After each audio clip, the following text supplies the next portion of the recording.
अब highest power, अगर middle term splitting fail है, देखो if middle term splitting is failed, then quadratic equation born. अगर ये क्वेश्चन, दिस क्वेश्चन देखो, ये 4x स्क्वायर और प्लस देखो 4x और प्लस 1, अगर ये क्वेश्चन इससे नहीं होता, देखिए इधर देखिए, उसको बात को पेन उठाएगा, देखो if the middle term splitting इससे, क्योंकि देखो simple format of quadratic equation and middle term splitting are same, यानी कि ये ax स्क्वायर प्लस bx और प्लस c दोनों का होता है। बस अंतर क्या है कि quadratic equation equal to middle term splitting is equal to 0 कर देते हैं। अगर ये क्वेश्चन मिडिल टर्म स्प्लिटिंग से नहीं होता, जैसे देखो ये तो मिडिल टर्म स्प्लिटिंग से मुझे दिख रहा है जो मैंने किया था, मैं इसकी बात कर रहा हूं, इसके अगर नहीं होता तो अब आपका देखो ना, ये अप्लाइंग क्वाड्रेटिक फॉर्मूला, अब यहां क्वाड्रेटिक फॉर्मूला यूज किया जाता है, इसीलिए थर्ड मेथड क्वाड्रेटिक इक्वेशन में क्वाड्रेटिक फॉर्मूले के लिए आपका यूज होता है। देखिए यहाँ ये देखिए, ये क्वाड्रेटिक इक्वेशन एक्चुअल में फॉर्मूला क्या है, x equal to minus B plus minus B square minus 4ac, देखिए ध्यान से, B square minus 4ac upon 2a equal, लेकिन ये क्या है, it is the combination of two formulas, ये फिर देखिए दो फॉर्मूलों का कॉम्बिनेशन है। अब आप क्या करेंगे, ये जो क्वेश्चन है देखो, जब ये मिडिल टर्म स्प्लिटिंग से फेल हो जाता है तभी क्वाड्रेटिक इक्वेशन से वो क्वेश्चन सॉल्व होता है। देखिए आपका, अब आप क्या करेंगे, यहाँ देखो 4x स्क्वायर प्लस 4x और प्लस 1 इज इक्वल टू 0 पहले ही लग जाता है, तो क्वाड्रेटिक इक्वेशन यहीं से समझ आ जाती है। If any equation has equal to 0 and that's highest power is 2, 4, 6 means the multiple power of 2, इसका मतलब क्वेश्चन आपका क्वाड्रेटिक इक्वेशन से सॉल्व हो जाएगा। यानी कि कोई सवाल नहीं यहां से छूटा, तो इसने पकड़ा और इसने छोड़ दिया, तो यहां तो इसके अब्बू भी होंगे, और अगर यहां से भी छूट गया तो फिर कॉम्प्लेक्स नंबर वो माइनस के लिए होता है सवाल।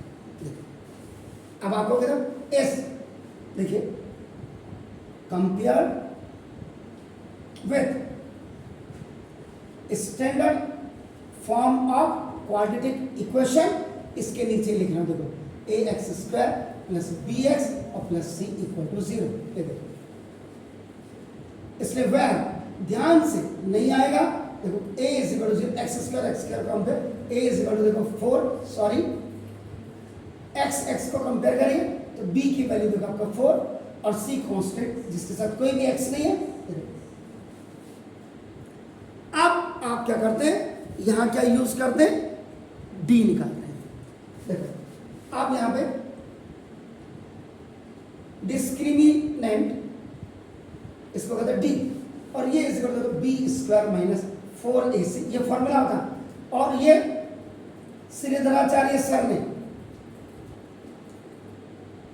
इस फॉर्मूले का निजात किया था, श्रीधराचार्य सर। अब हमारे तो इंडियन मैथमेटिक्स जिसके आपके सीबीएसई वालों ने गत खराब कर दिया, देखो 4 का स्क्वायर, बी की वैल्यू माइनस देखो 4 इंटू 4, और देखो देखिए तो d इज इक्वल टू 4 का स्क्वायर 16 और माइनस 16 इक्वल टू 0। ये देखिए ध्यान है, इसका मतलब देखो आपका ये 0 इंटीजर आ गया, देखो 0 इंटीजर, ये 0 इंटीजर आ गया, तो यहां पे लिखते हैं कंडीशन, जरा ध्यान दीजिए कंडीशन। तो कंडीशन आप क्या लिखेंगे, if d is equal to 0 have x2 real and repeated roots alpha and beta. यानी कि इसका मतलब क्या, x की दोनों वैल्यू आपकी बराबर होगी। इससे ज्यादा कहीं क्लियर नहीं होगा। देखो इधर देखिएगा, ये देखिएगा।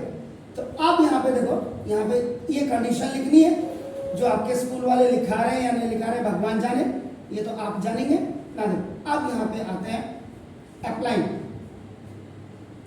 Applying Shridharacharya and Omar Khayyam method. ये देखो दो मैथमेटिशियन, क्योंकि x में है इक्वेशन तो यहाँ पे x ही लिखेंगे।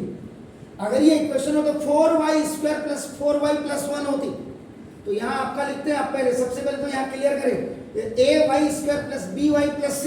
कई टीचर्स मैं देख रहा हूँ, इतने बड़े बड़े स्कूल्स के टीचर हैं, पता चला यहाँ अगर 4y² + 4y + 1 है तो नीचे उनके दिमाग में भेजे में घुसा पड़ा है ax² + bx + c में घुसा पड़ा। चलो ये हो गया। यहाँ -b देखो, प्लस माइनस, यहाँ आपका क्या हो गया d/2। अब आप इसकी वैल्यू रखो माइनस, देखो 4 आपका देखो ना जैसे, और प्लस माइनस d की वैल्यू आपकी 0 है। देखो d का मतलब b²। आप d की वैल्यू देखो, कई बार मैं ऐसे लिखता हूँ, आपको यहाँ पे कोई दिक्कत हो रही हो, बिगिनर b² - 4ac। अब आपका देखो माइनस b की वैल्यू 4। अब देखो इसमें x का जो कोफिशिएंट होता है वो b होता है, और प्लस माइनस ये जो b² - 4ac, ये क्या है d, और d कितना है 0, ये देखो 0/2 × a आपके पास कितना है 4। ये देखो आपके सामने लिखा है, ये a है, ये b है, ये c है। तो देखो अब इक्वल टू -4/8 आएगा। क्या लिखा हुआ, 2 रियल एंड रिपीटेड रूट्स। ये देखिए, तो दिस इज 4 × 1 = 4। तो देखो x हैज 2 रिपीटेड रूट्स।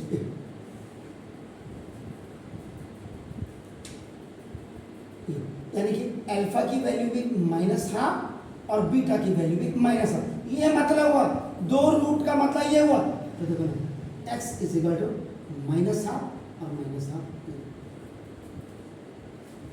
तो क्वाड्रेटिक फॉर्मूला कहाँ यूज होता है, जहां मिडिल टर्म स्प्लिटिंग फेल हो जाती है। समझ आ रहा है आपका, मेरी बात आ रही समझ में? तो देखो इसलिए क्वाड्रेटिक इक्वेशन चैप्टर का निजात किया गया कि मिडिल टर्म स्प्लिटिंग से जो क्वेश्चन नहीं हो पाएगा वो थर्ड मेथड क्वाड्रेटिक फॉर्मूले से। Do it please.